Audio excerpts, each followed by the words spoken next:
I think we're live. I am Gen X, and that handsome gentleman over there is son of a silver stacker. Good morning, sir. How you doing today? Oh, not too bad. We're here to talk all Yep. kinds of stuff. We're here to talk. Yeah. We'll see where the conversation goes. There we go. Hey, what are the possibilities? Hello, hello. I know we've got some mint news we can discuss. We have some other topics we may discuss, but I'm going to give a disclaimer. We're going to probably hit on some spot prices and how that is being dictated right now and what can be driving that.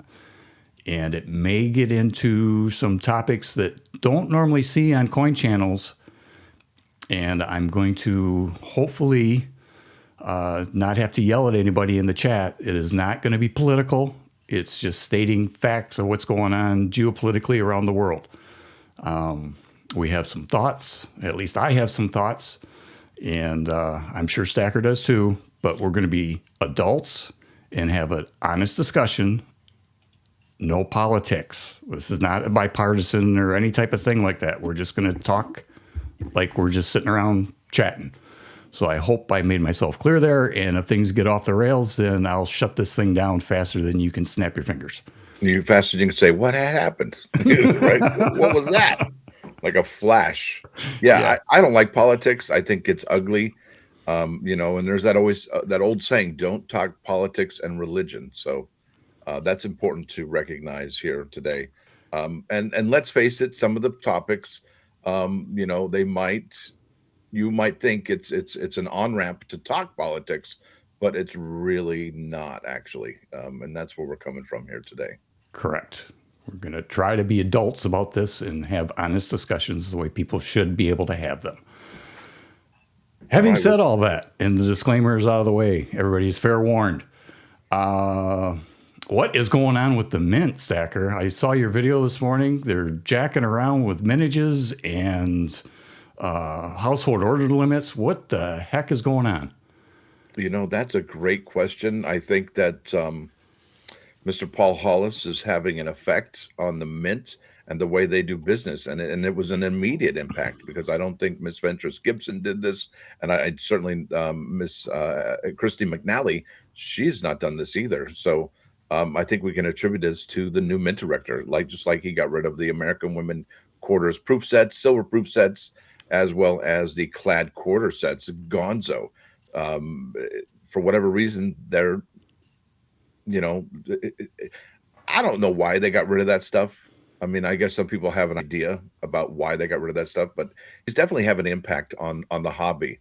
And somebody made a really good comment on the video I did this morning about how the silver proof set, it was moved to the very bottom of the product schedule.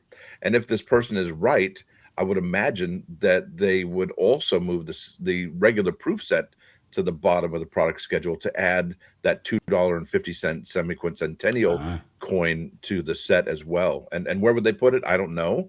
But maybe a third lens, possibly. I'm not sure. So don't know what's happening. But there's some really awesome people in the chat here, sir. Yeah. We got Water, Possibilities, Skate Army, Kevin Hawthorne, Silver Eagle, Gunny. Where's he going and heading down the road? Yeah. $2 bill, Rip Van Smith, and Beto D111111. Yeah, we got some people trickling in. I know this used to do lives quite frequently. Got away from it. We'll probably do this a little bit more frequently, after we see how this goes. Yes. Now, back to what you were saying that would be interesting if they did delay that for the $2.50 coin. Not a bad idea. Not a bad idea. And do you think half the people who are coin collectors would be like, well, I'm not buying that proof set or silver proof set now. And that's basically like cutting off your nose to spite your face, even though this is a very collectible year, probably one of the most collectible years for US mint coins in, I don't know, maybe a decade or so, maybe 2 decades. Yeah, I mean, we had some anomalies in the 90s, but that was a mintage issue. And then we had some of the other sets. What was it? Before they did the silver proof set, what was it? Executive proof set or something like that. I can't remember the name of it. Water Possibilities probably knows off the top of his head. Yeah, the Trump coin, that $2.50 Trump coin, or is it the $1 Trump coin? Is that what it's going to be? Either one. Aren't they both supposed to have Trump on it? You're more in touch with that than me. I thought I didn't know. I didn't see anything on the $2.50 coin other than what you have expressed. And if you said something about Trump, I missed it. Now here's something. If they do put that in there, the Trump coin, isn't that like cutting the legs out from under them by eliminating roughly 50% of the population from purchasing said set? Yeah, or they could make a whole new set altogether. And look at what are the possibilities brings us up to the premier silverproof set. What if they do the premier silverproof set again? Remember that? I think that started in 1992 was the premier, correct? Somewhere back there, yeah. And I know that they were very popular, and there's a few of those that bring very good prices on the secondary market. Oh yes, they sure do. They really do. Yeah, it's the mint is definitely trailblazing new territory right now, no doubt about it. Let's see. I don't know why that's. Should I show this comment? You should be able to. I don't think it's a bad comment. It's just upside down. He's saying hello, I think. Good seeing you, Gunny. And it was upside down. So no issues there. That's weird. Yeah, we're in new territory at the United States Mint, no doubt about it. I've never seen this many products been moved around the product schedule. Not even in 2021 did they do this during the pandemic years. And on top of that, mess with the mintages like they've been doing. I haven't seen that. And only striking a certain amount of coins and then saying, hey, we're going to make more now. We're going to actually get to the mintage limit because it's so fantastic and so in demand that we can actually mint the stated product limits right now. Definitely new territory. And not only that, the commemorative coins, we typically see those right to start the year. I mean, we're already in March and we have no idea when the FIFA, FIFA, FOFA, FUM soccer coins are going to be, up for sale. We have no idea, Yeah, there you go. Correction. Pandemic years. There you go. Yeah. What was my thought? Oh, as far as them not minting to the mintage limit, my take on that is they've probably, and I think we've discussed that in some private chats we've had, that they are, I know you've been saying for a long time that they've been right-sizing their mintage limits. What if they are looking at the initial demand out of the gate and that's all they're minting to, and then once they see how the demand goes, how fast they sell, it goes unavailable, then they throw it back in and start to make it again. So they're not stuck with a bunch of inventory. So you'd have to take into account the bulk buyers, which they say that the bulk buyers aren't getting any this year of the 2026 West Point proofs. I find that amazing. I don't know how that even transpired. And then that would also have to take into account the subscriptions. So they have those two, plus or minus the bulk buyers, but they have to take into account the subscriptions demand and then mint over that to determine how many. So they're in a tough spot, I think. And on top of that, if you look at the fact that they haven't dropped the annual report for 2025 yet, and it's been 5 months since that thing should have come out. Like September 1st was the start of the new fiscal year for the United States federal government. October 1st. October 1st. Thank you. Yep. So you got all of October. all of November, all of December, all of January, all of February. So this will be if we get all of March going here, and there's only 3 more weeks here, that'll be 6 months total that we haven't seen that particular report. And I think Yeah. that that report, when it does come out, it's going to tell us a lot about what the Mint is going on. And let's be honest, under whose leadership was 2025 under from, you know, October 1st through September 20 or 30 or whatever it is, 2025. That was going to be mostly Kristen McNally, but also the Honorable Miss Ventress Gibson, and what did she do to the Mint to put us in the position that we are now? And does Paul Hollis, is he in the position like, oh my gosh, I have to save this government entity, because for as long as I can remember, the Mint is self-sustaining, and they take all their profits and give it back to the general fund. Now, what if they didn't put any profits into the general fund last year? And that would be bad news. My guess is the annual report is going to be ugly. I think that they lost a tremendous amount of money. They probably did not send anything back to the Treasury, and hence the aggressive pricing that we looked at with their price increase earlier in the year. Now, if you look at the 2024 annual report, you can see that the Mint does lose money on the annual sets, no doubt about it. So maybe Mr. Paul Hollis comes in and says, no more of that. But look, the fat pays for the lean. The seigniorage they make in circulating coins could easily pay for the numismatic coins that the Mint sells, like the annual sets on the Mint website. But what if now he's breaking it down by the 3 different types of there's the seigniorage from the circulating coins. There's the bullion, the money they make on the bullion. And I would imagine the bullion doesn't make that much money because they have to sell that almost at spot. Yeah, if I remember last year's financial report or 2024, it was what, 3 or 4% tops. Right, not a whole lot, not a huge profit there. And then there's numismatics. So there's those 3 businesses the Mint has: circulation strikes, bullion, and then the numismatics. And if they're losing money on numismatics, the only thing really holding it all together is going to be the seigniorage from the circulating strikes. And we all know that coin production, people don't use coins anymore. So what is the Mint to do? What is it? 11% of the population use cash? Yeah, something like that. Not a whole lot. Yeah. And you're right. The only reason why the numismatic portion made any money is because of the gold and the silver. That's right. The tremendous premiums that we're seeing for gold and silver. So when silver was $30 an ounce, they sell the Silver Eagle for $90. And that helped pay for all the other things.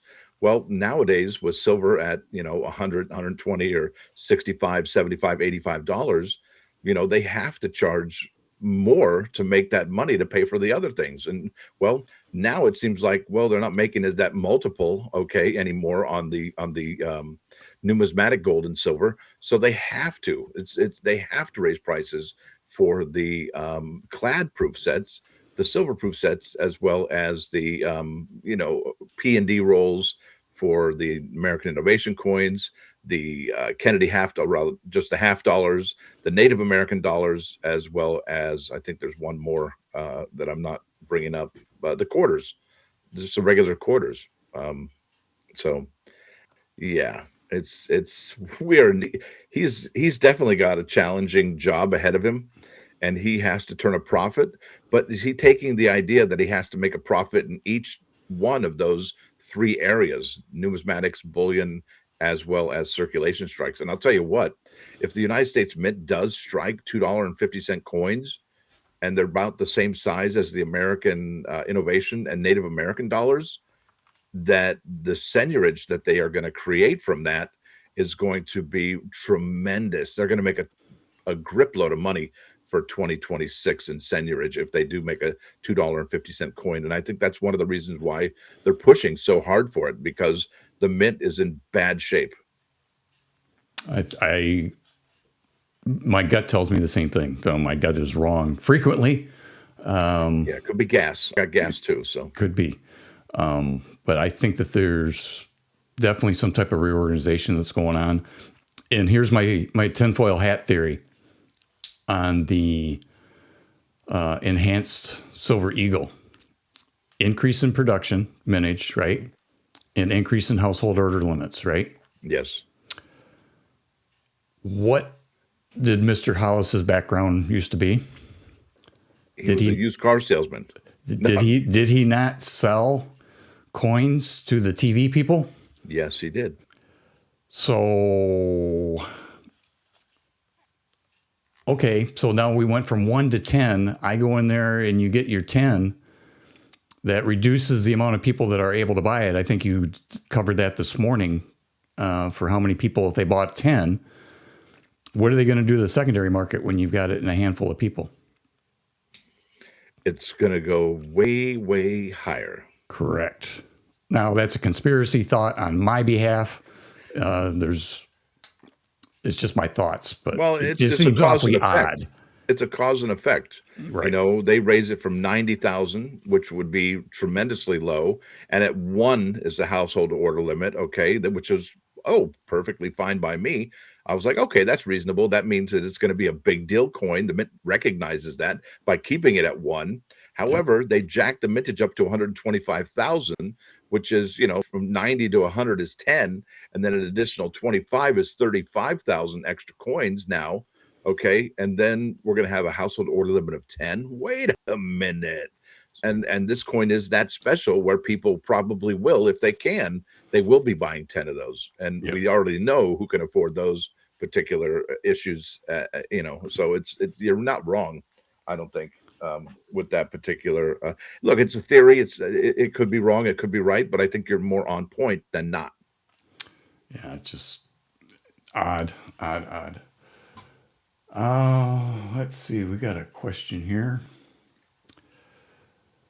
Can you explain why they would make $2.50 coin, even the $1 coin, $0.50? They aren't used in business, so why bother when they just sit around the Fed? That's a good point. The only people that I know that use $0.50 coins are casinos for when you're playing blackjack. But that's a valid point. Are they making it just for collectors? Is it going to be a NIFSI, or it's supposed to be for circulation, is it not? Oh, you're muted. Oh, am I? Nope, no, you're back. I think I saw something flashing, and I'm like, what's up with that? No, it's like pulsating over here. I'm seeing. I can see my my U.S. postal scale here. Kind of just, it's really weird. Uh-oh. That is weird. Well, you're back now. So that's supposed to be for circulation, isn't it? Yes, exactly. But that would imagine what that would do to seigniorage. It would increase their seigniorage like no other. And what's it going to cost them? 30 cents? Exactly. Even if it costs them, 50 cents, they're still making 50 cents seigniorage on it. So that's decent money. Because look, we already know that they're losing money on the nickel hand over fist. It costs probably 14 to 15 cents now, and we don't know because the 2025 annual report isn't out, but we know the 2024 annual report was out, and it was like 13 to 14 cents already to strike a nickel, and they're losing more money on the nickel, I believe, than they were the penny. Yeah, right. Yeah. So 10 times. Well, not 10 times, but it was a lot. 5 times. Mm-hmm. Right? And you remember 2024, they hardly made any nickels at all. And that's probably a good reason that they did actually not strike very many pennies, because it was costing them an arm and a leg, and they were already losing money then. Yeah. Yeah, I agree. So they had 24 million Denver strikes and 72 million Philadelphia struck nickels for 2024. That's not a lot at all. It's a very small. I mean, these are like 1950s numbers. Yeah, there's still plenty out there to get your books, but trying to find them can be a little bit difficult. Even going to the bank, and a lot of places aren't even letting you buy from the bank anymore, are they? No, it's really tough to get coins anymore. It really is tough. And the banks are not making it easy. Even if you know a teller, even in the past it was easier, but even if you know a teller now, it's pretty hard to get the coins, even if you know a teller, you know. Even if you bribe them with donuts? Yeah, it's even if you bribe them with donuts, it's still pretty tough. What is this world coming to? You can't buy a bribe at a bank. Good point. Good point. So there's something going on in the Middle East. I know we were going to talk about that. So Yeah. we're talking oil, all right, and we're talking gasoline prices, and it isn't just cars. It's diesel, gas that's probably going to be more expensive. It's probably going to be more expensive for airline for their kerosene and their special mixtures of jet fuel and all that stuff. So travel is going to get more expensive. Getting food to the market is going to get more expensive. So here comes inflation again. It's got to be on the horizon, right? This is going to cause another round of inflation, correct? It's If this keeps up. it potentially, yes. Where do I start? The short answer is yes, but a lot of it depends on how long it's going to last. I mean, if it lasts over 3 months or a whole quarter, then I think you're going to see some drastic stuff going on. But short term, I think a lot of companies are going to try to absorb that. Although I like to go on cruises once in a while. And there was a notice sent out that I saw. I didn't get a chance to watch the video. I just noticed it before we went live that cruise ships are rumbling that they're going to start adding a surcharge, fuel surcharge. Well, on the cruises that I go on at Margaritaville at sea, they already charge us a fuel surcharge. So really, they'll just be following suit what's already happening. Okay. Well, Good. yeah, and you're right. It affects thousands of products, the oil. Now, we've seen some weird movement with the spot prices, the silver and the gold spot, where it should be taking off because of what's going on over there, and it's really not. Now, I am not a financial analyst. I'm not a mech. I'm not nothing other than a guy that thinks once in a while, which can be scary. My opinion is that with gold shooting up, what's it up, 20% or something like that the last 7 days? It's at 5,100 now. No, oil. I'm sorry. Oil is shot up. Yeah, absolutely. I think that the paper market has gotten out of speculating with the metals and they're buying oil.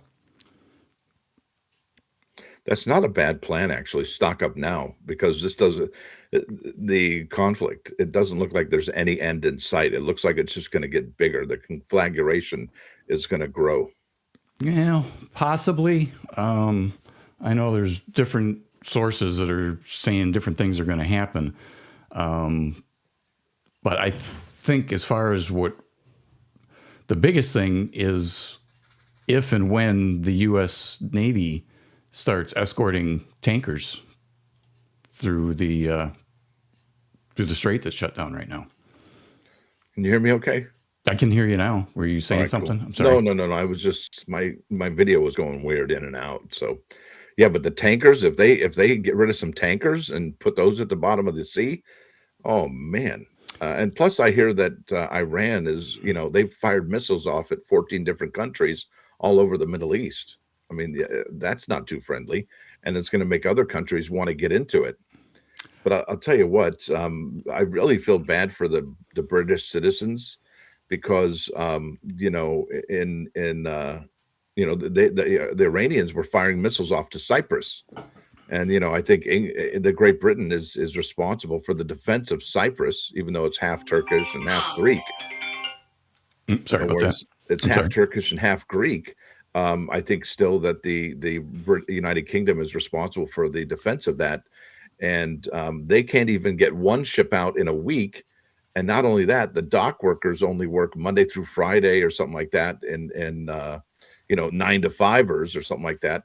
But I remember during the Falkland War, Margaret Thatcher got out 100 and some odd ships, 150 ships in 2 days. They sent them out to sea to go down to the Falklands when that happened. And They can't even get one ship out in a week. They England is have it. not in a good spot. They have issues up there. That's for sure. So that's the thing. You know, if they can get that bottleneck freed up, and I haven't seen anything as far as timing on that.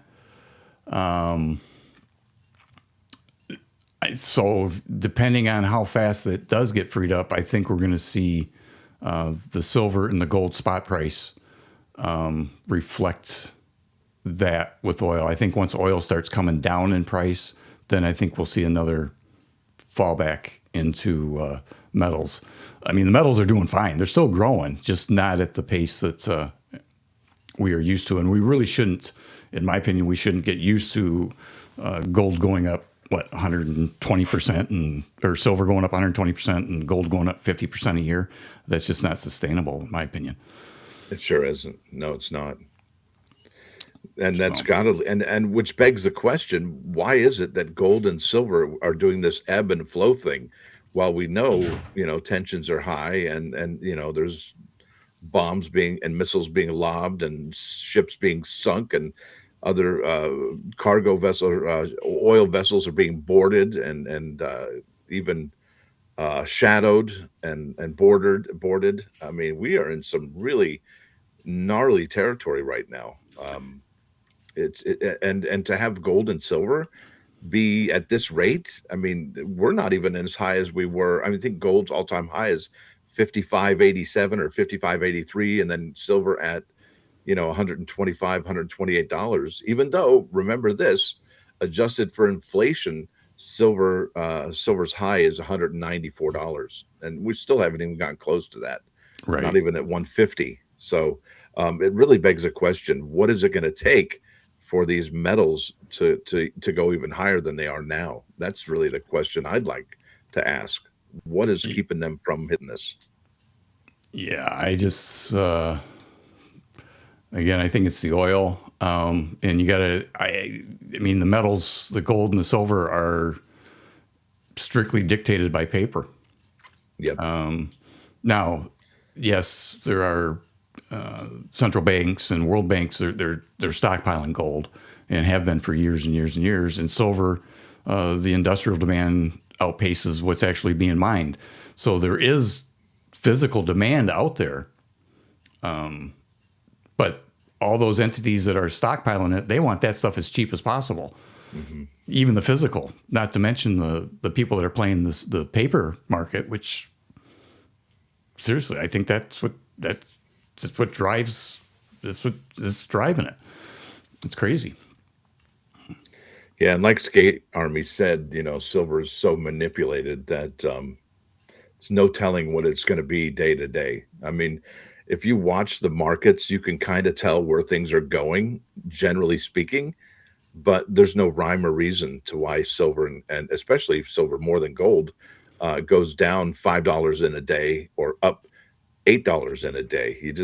There's no telling, and that really begs a question, or at least it makes us think that what's really going on here, because nothing financially has changed in the United States.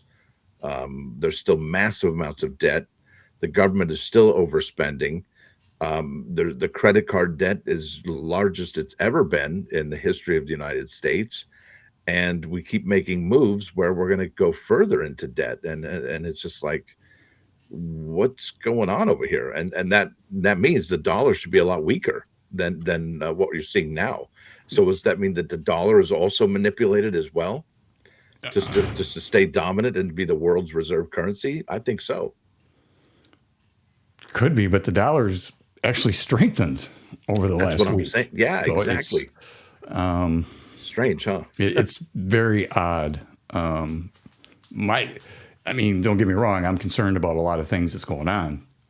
But our debt is, I don't know. How can that be sustained? What are we at, 36 trillion or 35 trillion, whatever it is? Yeah, it's untouchable. I don't even know. I mean, there's no way we're going to ever pay that off unless we inflate the heck out of our currency And then, you know, we start minting, or at least the Bureau of Engraving and Printing makes $1 million bills, and you know it's going to be like the Weimar Republic. That's the Yeah, only way we can pay off that debt. yeah, but as soon as they do that, then it becomes Zimbabwe money, right? Yes, 50 exactly. Speaking of which, where's my thing? Uh-oh. Right here. I don't know if you're gonna be able to see that. Go large screen. There you go. I got to get the right screen up.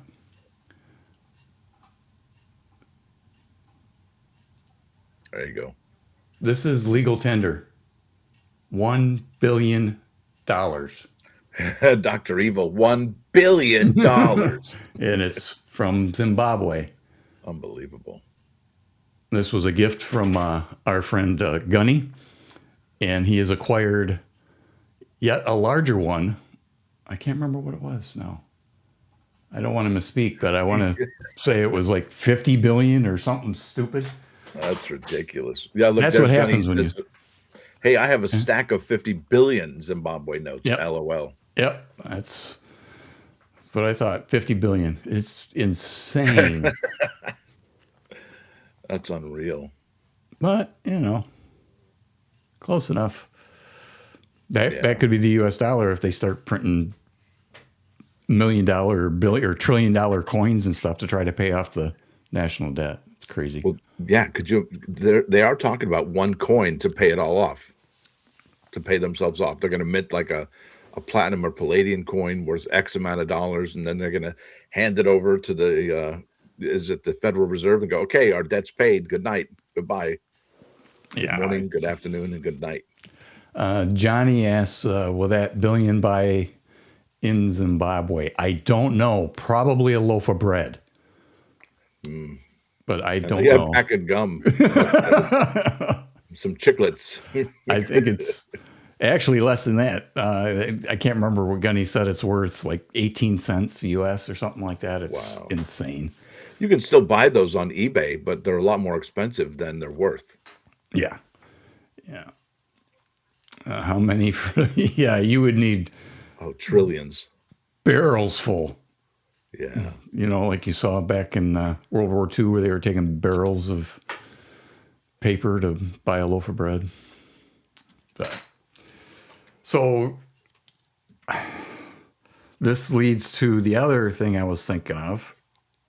Now, gold and silver is kind of stabilized, but if that thing starts shooting up again, shooting up as far as spot goes, how safe are the prices that the mint's listed?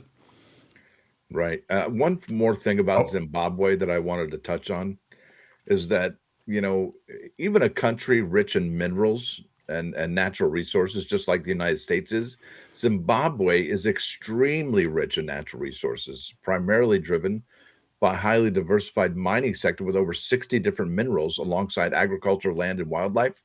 Key resources include the world's second largest platinum deposits, all right? The world's second largest platinum deposits, massive diamond reserves, high-grade chromium, and significant lithium reserves, as well as a major economic driver for gold, okay? And there's coal and coal bed methane, and there's all kinds of renewables. It's just incredible how a country so rich in natural resources could get behind the eight ball financially. And that just goes to show you that any country can be susceptible to that. I think Mexico had something similar happen in the 1980s where, you know, 1 peso was worth like 500 pesos. It was terrible. And I even have some Mexican money from back in the 80s where it is a 500 peso bill, but it wasn't worth, you know, the paper was printed on. Right. Yeah. Well, it's what happens when you've got drug and gang lords running your country. Wow, isn't that the truth? They really do. The cartels run that show, and in Zimbabwe too. I mean, that's what I'm saying. It's crazy. It's sad. It is sad. Gunny said he got 50 billion notes off eBay. 10 of them cost him $15 with shipping included. Wow.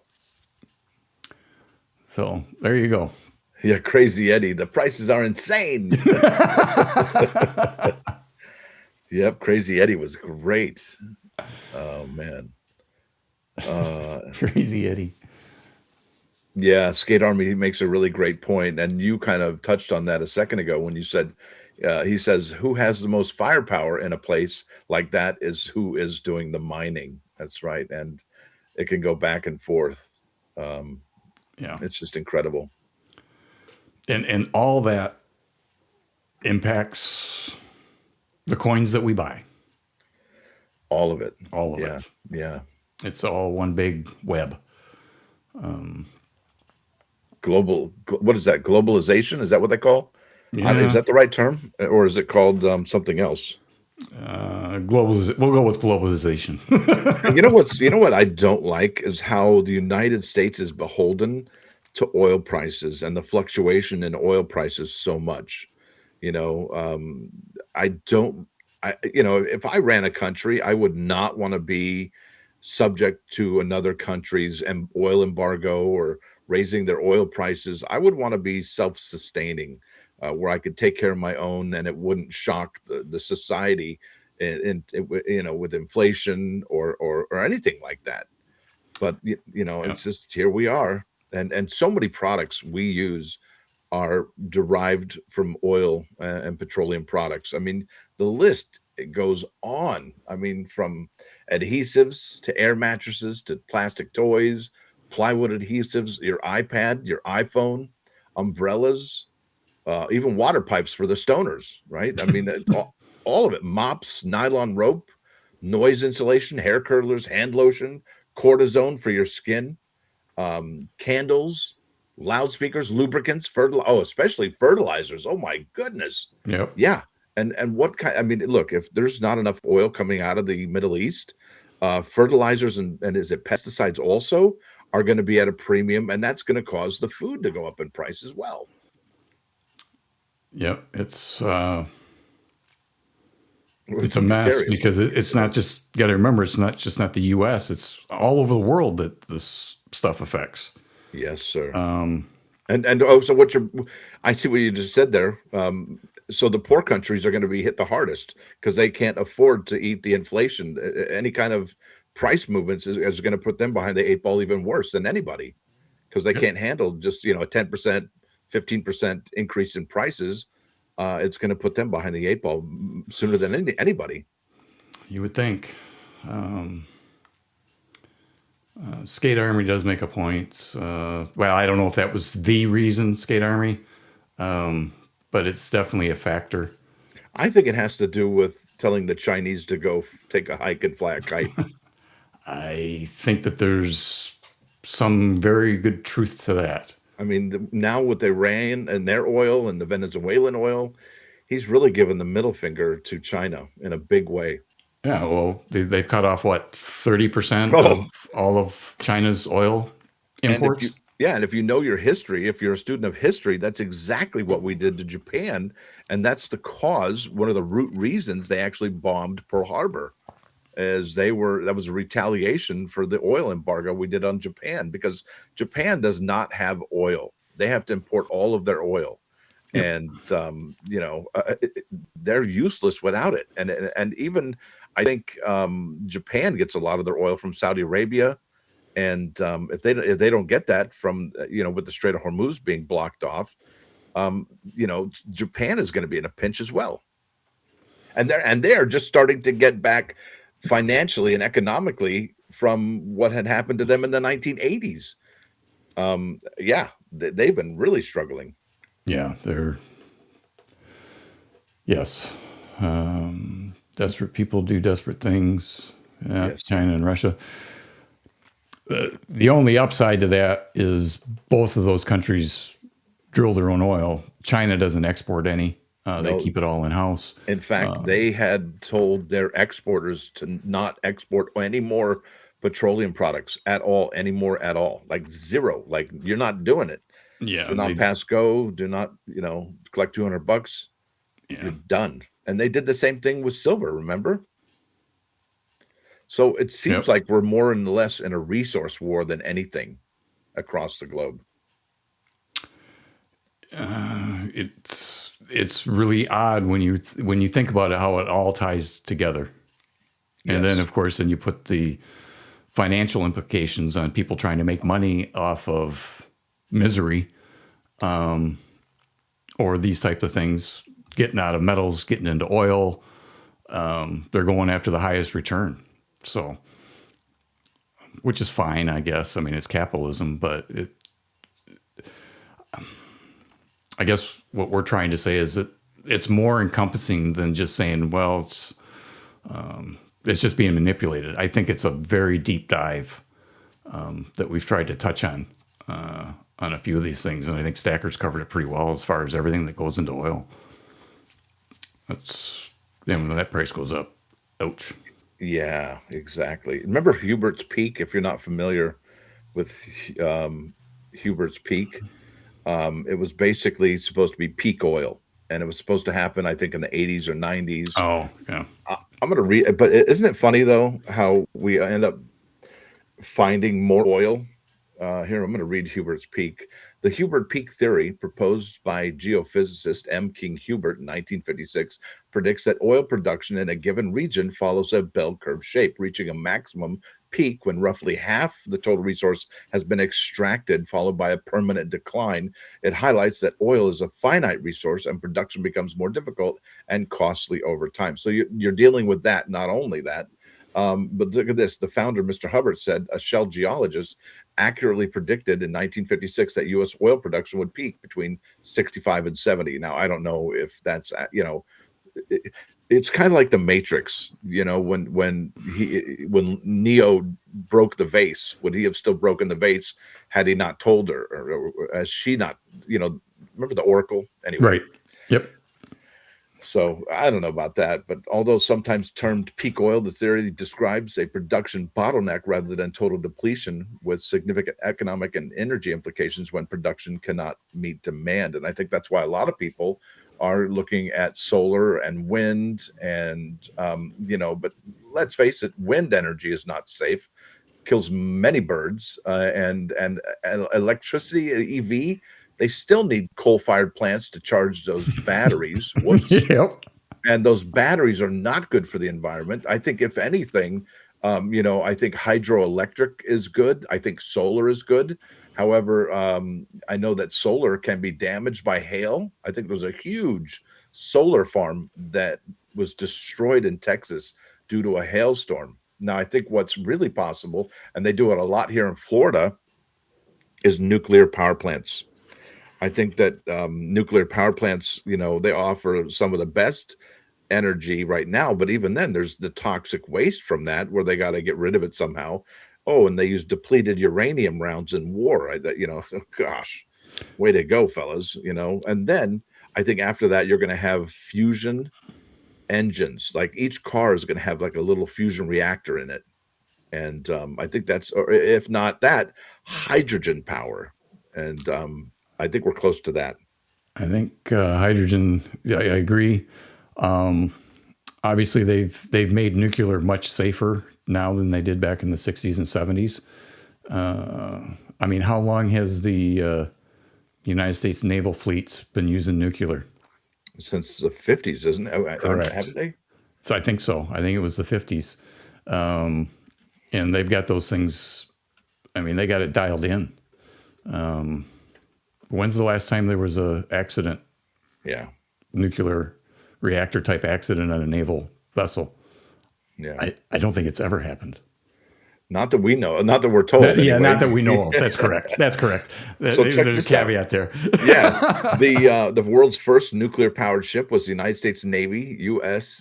Navy submarine Nautilus SSN 571, commissioned on September 30th, 1954, launched in January of 54, and designed by the Naval Reactors Division. It revolutionized naval warfare with its its ability to remain submerged for extended periods of time. The first voyage was January 17, 1955, and now its key achievement was that it completed the first fully submerged transit under the North Pole in 1958, and it was decommissioned in 1980. So it's the first in nuclear marine propulsion. There it is. Right. And I think that you're right. I know up in Michigan, they are reactivating a nuclear plant that they had shut down, I don't know, 5 or 6 years ago. Now they're reactivating it. And of course, unfortunately, all across Europe, they closed down a lot of their nuclear reactors for power. But I agree with you. I think nuclear should be looked at more strongly to get it away from the oil dependency as well as coal. Yeah. Now, So we're talking Western civilization. You go to some countries like China, they're building coal-fired yes. power plants Yep. by the week. Yep. So, but they also have the resources to support it. Mm-hmm. They don't care about the environmental concerns. We have loads of coal in this country still. Oh yeah. Loads. Tons of it. So it's only one nuclear power plant in Florida, Port St. Lucie. No, there's one outside here in Orlando.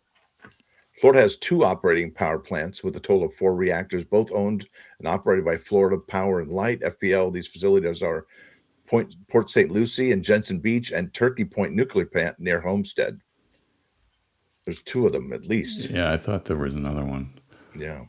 Skate Army, yes. Unfortunately, accidents can happen. We're not saying that. You don't build nuclear reactors in earthquake or geological areas that have prone to earthquakes. Yeah, one of the most active earthquake zones in the world is Japan. Yeah, Japan, right on the ring of fire. Yeah. So and I'm not trying to belittle anything. I mean, yes, accidents can happen. I mean, look at 3 Mile Island. Stuff can happen. Yeah. Chernobyl. But at least with Chernobyl and 3 Mile Island, I believe those were operator errors, were they not? User errors. Which doesn't mean that we won't have another human make another mistake here in Florida either. So correct. Yeah. Correct. So I think solar is beneficial, but they got to do something about protecting those things. So that big hailstorm or whatever wiped out how many hundreds of acres of solar power? Yes, exactly. Last year. Yeah, so we got to make some that will, resist getting damaged from hailstorms. Yep. And also ones that if they do get covered in dust, that it still remains very efficient, because if they do get covered in dust and dirt and schmegma, you're going to have a depletion of the efficiency, and you're not going to be you're not going to be converting as much sunlight into power. Yeah.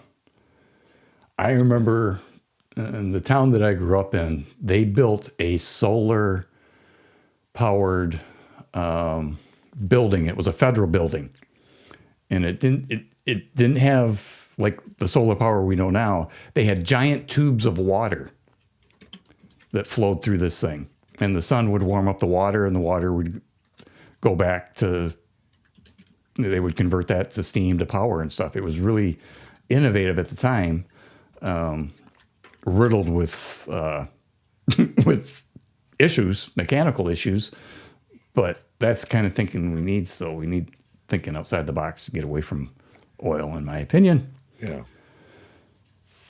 Did you know, and this, I learned this in the 80s, that there are research reactors on college campuses. So you could actually be on a college campus and there's a nuclear reactor there.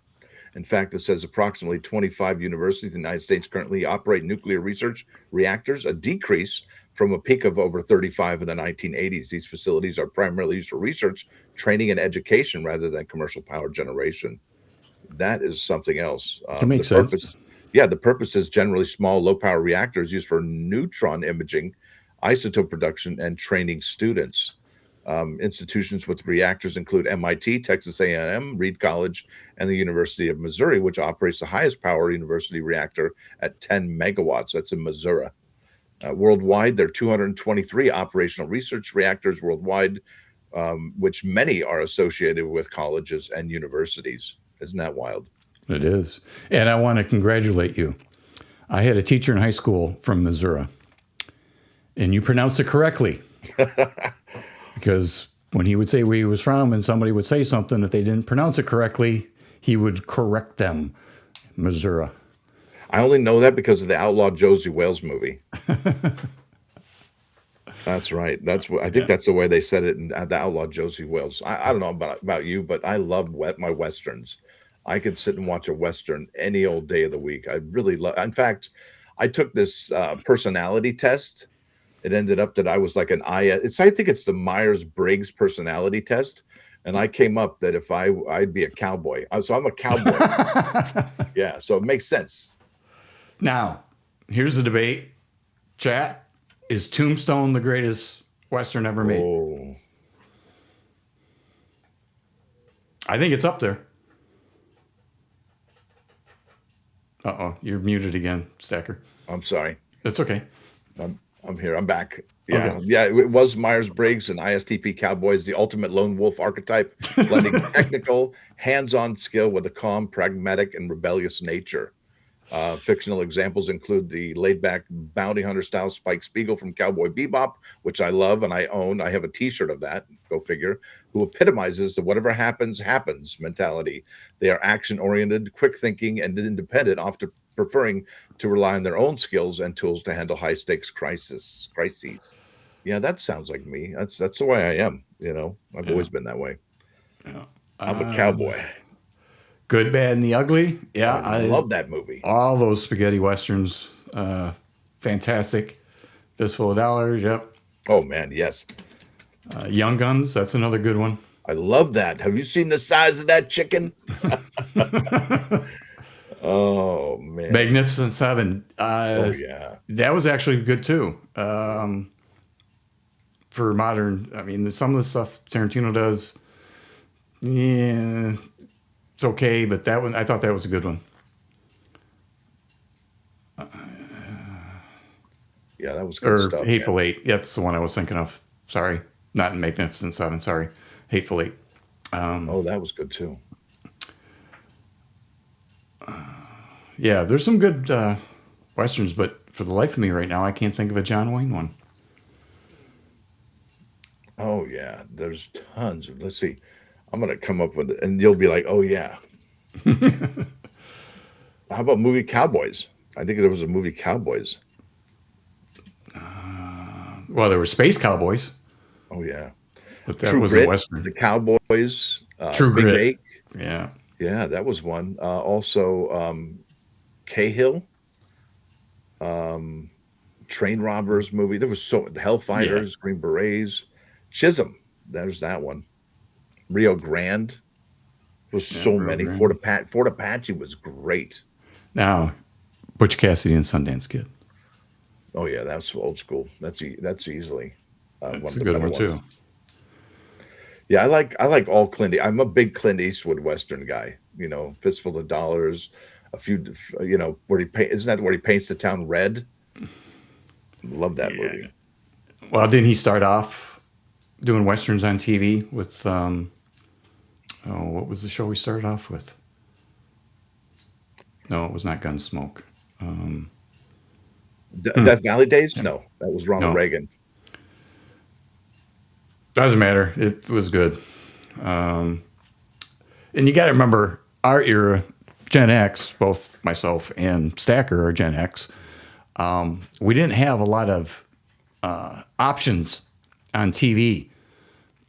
We had like 4 channels and 2 of them were PBS. Oh yeah.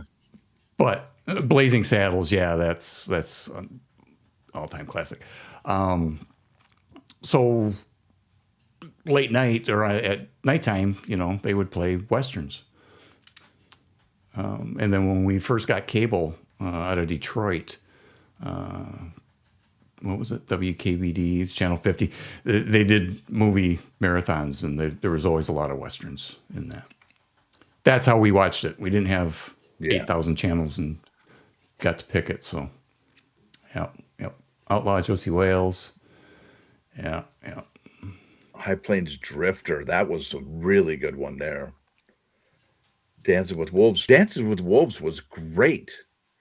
Do you remember the name that the Native Americans gave his girlfriend or his wife? No, I haven't watched that movie in I forever. think it was Stands with Fist. Yeah, that was her name, Stands with Fist. I think that's a good name for most women. You know what I mean? Like, hey.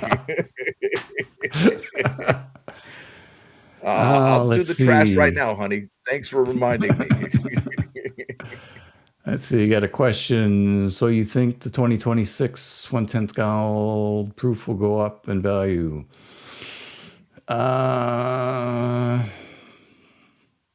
My honest opinion is no, only because of the price of gold. It'll go up, but it's gonna track gold spot price. There probably will still be a premium that you'll get it, but I don't think you're going to see anything like the Bucking Bronco Liberty gold coin or anything like that. I don't think it's going to go up threefold on its own above spot price. But I have been wrong many, many times when it comes to U.S. Mint gold. Flashback to flowing hair gold, where I said it wouldn't sell out, and it sold out in like 2 minutes. You know, since we're talking numismatics here, I have a question. What is everybody looking forward to for 2026? What is your must-have, got to own, and I'm gonna rip my hair out if I don't get it? What is yours favorite? What starting with you, Gen X? Are you looking forward to anything the Mint is offering this year that you gotta own? And I know that it would be a big deal for you since you don't really like buying Mint coins. You'd rather buy something else. Well, just to clarify that, I was huge on the Mint, buying Yes. a lot of stuff and collecting it. And then when I moved 3 years ago, I decided to change and just go strictly to stacking. So I don't have anything against Mint products. And if I was still collecting that stuff, the Congrats set that I got would have been one that would have went in the deep safe, in my safe. Okay. And probably would have gotten the proof because of the dual date and the Liberty bell. And probably a gold piece. Only if I was collecting still. But I'm at the stage of my life now where I've liquidated all that stuff and I just stack and I'm not really acquiring much. I'm going to be starting to liquidate here and there to support some travel. My wife's going to be retiring soon. So we're going to do some traveling, and that's what I bought. That's what I converted all that stuff over for. So that when the time came, we can retire and do some traveling while we are physically able to do so. However, I don't have anything against the mints. Probably, if I was still doing that, I would still be buying the proof sets because I had all the proof sets going back to like 1956 or something like that. Wow. I collected ASEs, all the versions. But I think anything with the dual date in the Liberty Bell would be something that I would have to have if I was still collecting. That's a long, long answer to your short question. Sorry about Well, that. what about the Best of the Mint series? Which one would you really have to have out of that one, if any? Ooh. So you got the Mercury Dime. Go ahead. I like the Mercury Dime, only because I like the Mercury Dime to begin with. But probably the St. Gaudens. Yeah. But that's going to be a huge bite, right? What's that? What are we guessing on that? Because it's going to have the silver and the gold, right? Yes, sir. And I really want all the silver medals from those drops. I think they're absolutely stunning, even though if they are medals. Let's see here. There's a couple of questions in here, but I want to just say what people are looking forward to. Andy Resnick says the 1804 gold, which I completely concur. I think that's the one to have out of all of the Best of the Mint coins. Skate Army says the same thing, $1804. Yep. I don't think you can go wrong on any of them, actually. But no. But if you have to have one, if you can only pick one, yep. Another person that's Johnny, New York Mets. I don't know. I got to have the silver proof set, low mintage. I am hoping, and this is Greg Olson, 1970. I'm hoping the enhanced peace dollar is the first depiction of an adult bald eagle. I think that would be an amazing $2 bill, uncirculated mint set. M. Ash, the PDS pennies, Smoky Blizzard, the proof sets. And then there's a question for you here.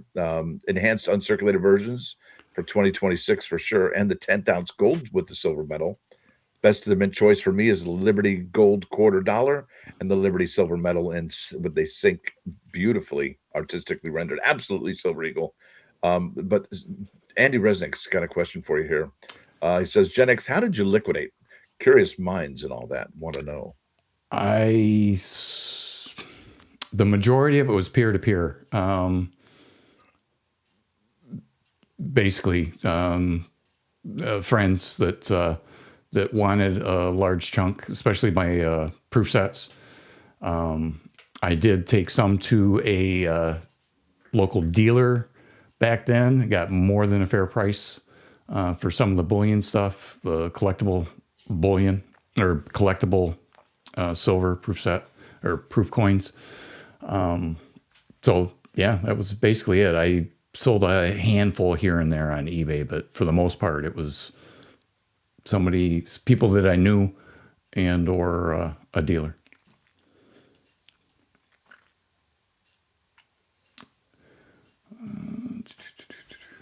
That's outstanding.